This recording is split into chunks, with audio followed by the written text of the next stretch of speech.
Hey everyone, welcome back to another episode of our new gardening channel here. We haven't quite decided on our name yet, but we will soon. Yesterday I went down to Lowe's to do a little shopping, and guess what? I brought back more plants. Claude is so thrilled about that, aren't you? Oh, yes. And I brought back another container. I love my little container gardening. One of the best aspects about a container garden is you can easily move around and rearrange it, which I did on the back porch yesterday. I moved some of these around and changed my pots in different spaces. That's the easy thing about gardening in containers. If you don't like the way it looks, you can easily move it around, give it a brand new look, which you can't hardly do that when you plant something in the ground.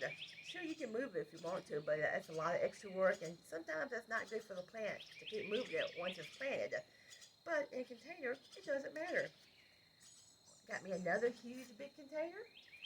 I'm going to take out unplug the drain hose in a few seconds here. And I decided I wanted to plant a hydrangea in my pot.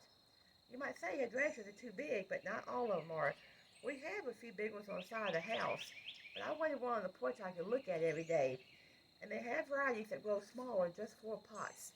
This is one of them. This is called Summer Crush. It only grows 18 to 36 inches tall and the same width, 18 to 36 wide. Another good variety is Early Sensation, which they didn't have that at Lowe's, but they had the Summer Crush. And this is by a brand called Summer Editions. You see it's already a gorgeous pink, which I love that, which is what I was looking for, is this beautiful pink. And it's going to look just absolutely fabulous in this container when I get through. You see it's got a whole new bunch right here, just starting out. They're nice and green, and as they get bigger, they're going to turn pink. When I replant this, I'm going to add in a little bit of this acid mix. This acid mix is great for things that need acid in the soil, like blueberries and rhododendrons and hydrangeas. Just add a little bit, a couple tablespoons to your soil. First I'm going to show the folks here our new little, we got a bird nest in this hosta. My hanging hostas over here, right over that way. That little bird nest just appeared a few days ago, and it's got 5 little babies inside, little eggs. They haven't hatched yet. We're not sure what kind of bird it is. She's very small. Not as small as a hummingbird, but small.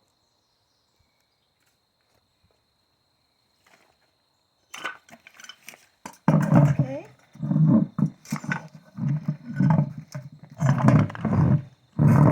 Popping these drain holes are very easy. Some of them have a little plug you pull out, and some of them like this one, you just use a screwdriver and hammer and just, there, that's it. A couple little racks. And my drain holes are open now.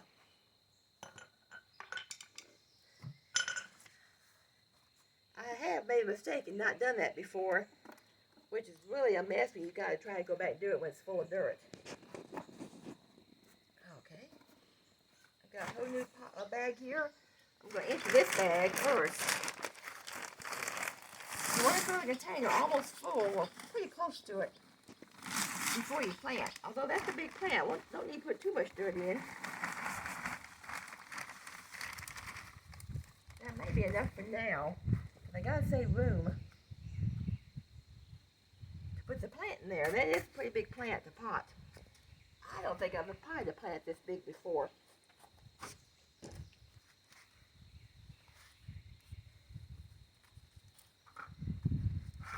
I do want to save my tag to put in the container when I get through.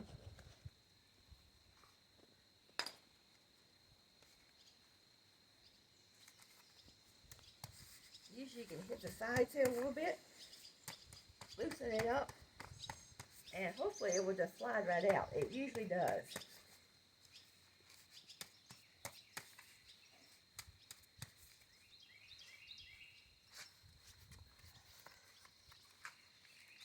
I hope I have good luck with this coming out and not killing it before it can come out. Check on the bottom and see if there are roots. Yeah, sometimes the roots can be through the holes in the bottom, but there's Miss Kitty. No, they're not. It's not root bound.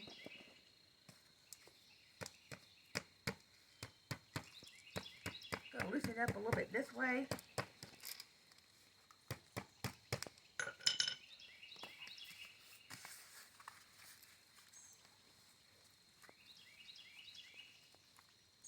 Oh, here it comes. I can feel it. It's sliding.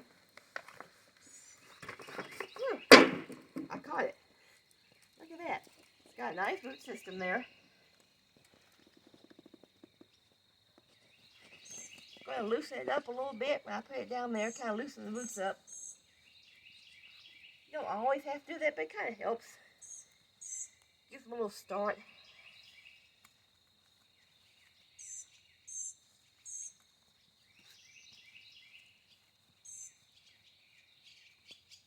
Let me see. I'm usually very particular about which way the flowers are facing when I plant something. I think that's about deep enough. Don't you? It's about level here. I'm just going to fill it around with dirt now. Let's see, right in the center. Yeah, I got it in the center. Here's my little scoop. I always say these little pots to use as scoops.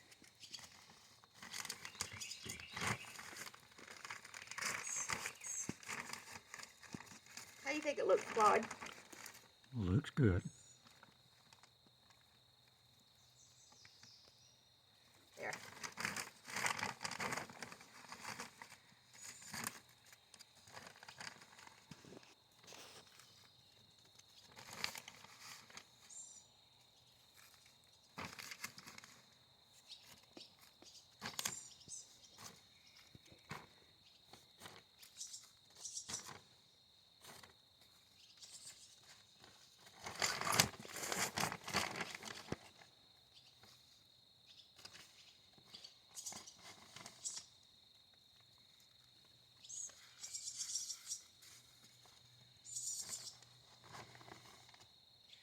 Now this hydrangea is very, very hardy. I think it said on my tag here. What did it say back here? It told me on here.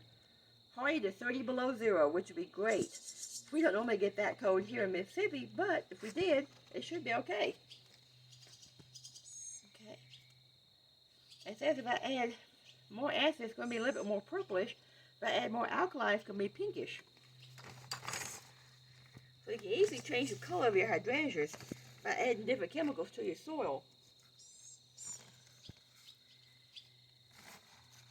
But right now I like it. It's beautiful pink, so I'm just going to let it stay pink.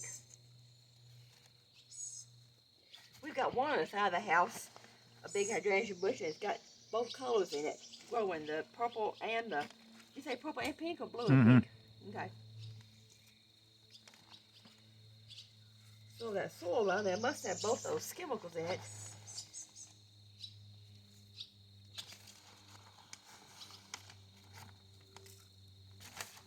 And I finish with this. I'll give it a little water since it's a new potted plant.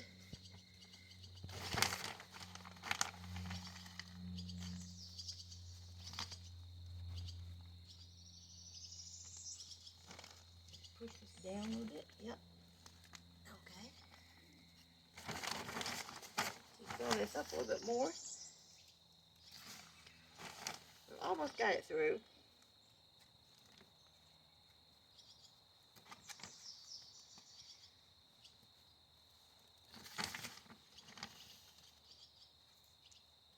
Seems like every time I go to Lowe's, they have brought in some new plants they didn't have the week before. So I never know what I'm going to bring home. I did find a gorgeous purple crepe myrtle. We're going to plant somewhere later.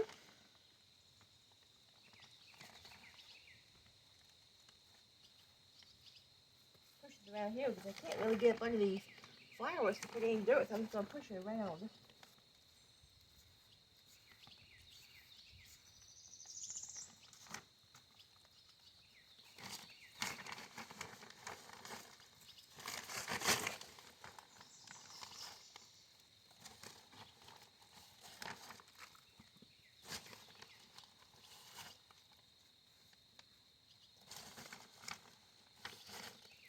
This big pot takes a lot of dirt to fill it in.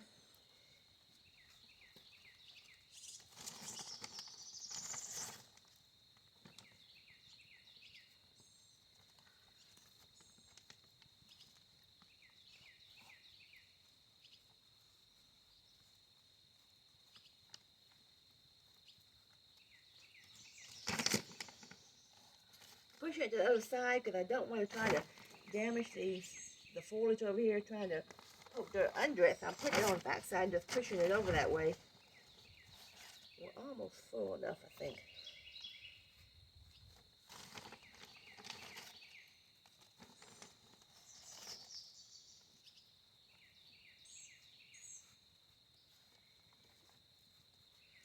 Yeah, that looks good for now. And where did I put my water? Here it is.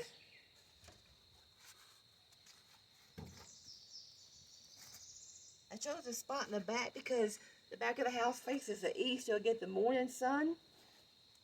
That's what it needs, a little morning sun and afternoon shade.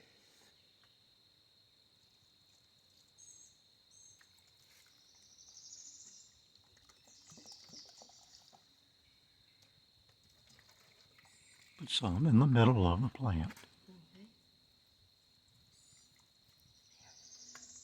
If I need to, a little bit later when that settles down, I may add a little bit more dirt to it.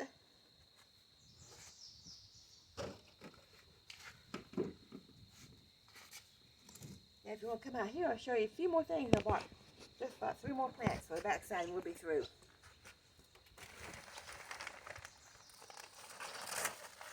Okay. Let's travel. Just right down the path here. We got a lot of gorgeous ferns coming back.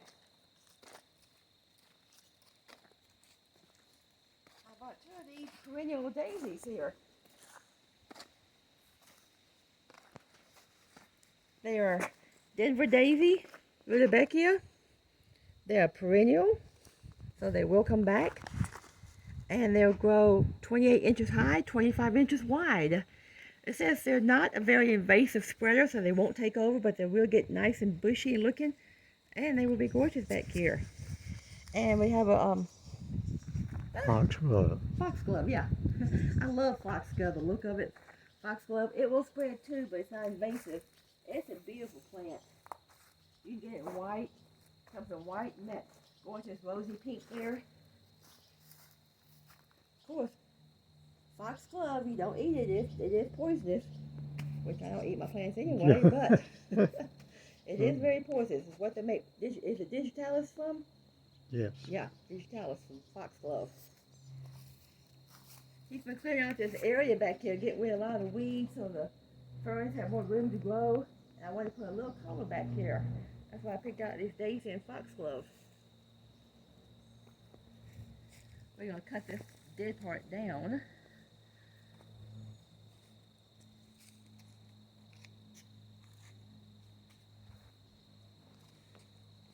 Looks like the roses are about through for this year. That's our There it goes, the air just kicked conditioning. on. We just had a new roof put on top of the area so to protect them from the snow next year. This past winter we had a lot of snow and ice and they froze up, didn't work. So we had that roof put on up there at the top. Yeah. So that will protect them this coming winter if we get more snow.